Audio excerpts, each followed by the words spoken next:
সকালবেলায় মাছওয়ালা আসছে, তো মাছ নিতে গেলাম।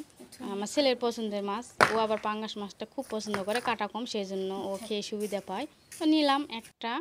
আসসালামু আলাইকুম সবাইকে, আপনারা সবাই কেমন আছেন? আলহামদুলিল্লাহ আমি ভালো আছি, আপনাদের দোয়া এবং আল্লাহর রহমতে।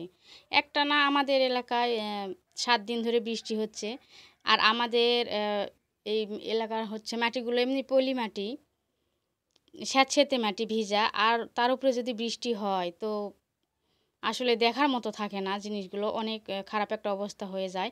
দেখেন আমার রান্নাঘরের কতটা খারাপ অবস্থা হয়ে গেছে। একটানা একদিন বৃষ্টি হলেই কিন্তু এগুলো স্যাঁতসেঁতে ভিজে যায় একবারে। আর একটানা 7 দিন বৃষ্টি হওয়ার কারণেই আমার রান্নাঘরে একবারে শ্যাওলা ধরে গেছে, সবুজ হয়ে গেছে, আপনারা দেখতেই পাচ্ছেন। তো ভাবলাম আজকে রোদ উঠছে, বৃষ্টি নাই, লেপে দেই, ভালো লাগবে দেখতে, ভালো লাগতেছে না এই জন্য লেপে দিচ্ছি। এই লেপাটা কিন্তু আমি আগে জানতাম না, জানেন, আমি কিন্তু জানতাম না। তো বাবার বাড়িতে মাটির 2তলা বাড়ি ছিল, এখন তো সবাই ইটের বাড়ি করার ব্যস্ত হয়ে গেছে, সবাই ইটের বাড়ি করে। তো আমার বাবার কিন্তু আগে মাটির 2তলা বাড়ি ছিল। আমি লেপতে জানতাম না দেখে, যেদিন স্কুল বন্ধ থাকতো আমার মা বলতো কি তুমি লেপো। তো আমি বাহিরে লেপলে হয়তো বা মানুষে দেখবে, ভালো হবে না, ভেঙাবে, এটা সেটা। তখন মা বলতো কি তাহলে তুমি এক কাজ করো, তুমি উপরে 2তলার উপরে মানে ভিতরের দিকে তুমি লেপো, ঘরের ভিতর দিকে লেপো, বাইরের দিকে লেপার তোমার প্রয়োজন নেই, ভিতরের দিকে লেপতে লেপতে তুমি শিখবা। তো এরকমভাবে আমি কিন্তু আসলে শিখছি এই লেপাটা। আর মাটির ঘরে আসলে অনেক সুখ, অনেক শান্তি। মাটির ঘরে শীতের সময় গরম হয়ে থাকে মাটির ঘর, যারা যারা মাটির ঘরে থাকেন তারা বলতে পারবেন আর কি।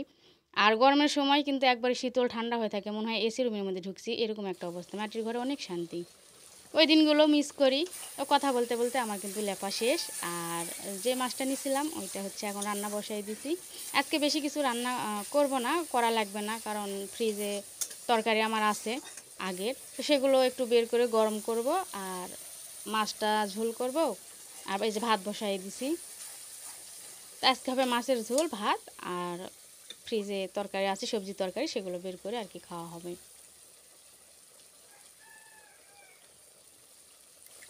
তা আমি কিন্তু এই মাছটা এক এক সময় এক একভাবে রান্না করি, জানি না আপনারা কীভাবে রান্না করেন। আমি ভেজে নিয়েও রান্না করি, আবার এইভাবে কাঁচা এভাবে রান্না করি, সব মশলা কষিয়ে নিয়ে তারপরে মাছটা দিয়ে আবার কষিয়ে নিয়ে পানি দিয়ে পরিমাণ মতো ঝোল রেখে নামিয়ে নেবেন, দেখবেন খেতে ভালো লাগবে। এভাবেও খাই আমরা। আজকের ভিডিওটি কেমন লেগেছে অবশ্যই কমেন্টের মাধ্যমে জানিয়ে দিবেন। আর যদি ভালো লেগে থাকে আমার চ্যানেলটাকে সাবস্ক্রাইব করে দিয়ে আমার পাশে থাকবেন, আমাকে আপনারা সবাই সাপোর্ট করবেন। তো সবাই ভালো থাকবেন, সুস্থ থাকবেন। এই যে তরকারির ফাইনাল লুকটা দেখিয়ে দিলাম। আজকে ভিডিও এখানে শেষ করছি, আল্লাহ হাফেজ।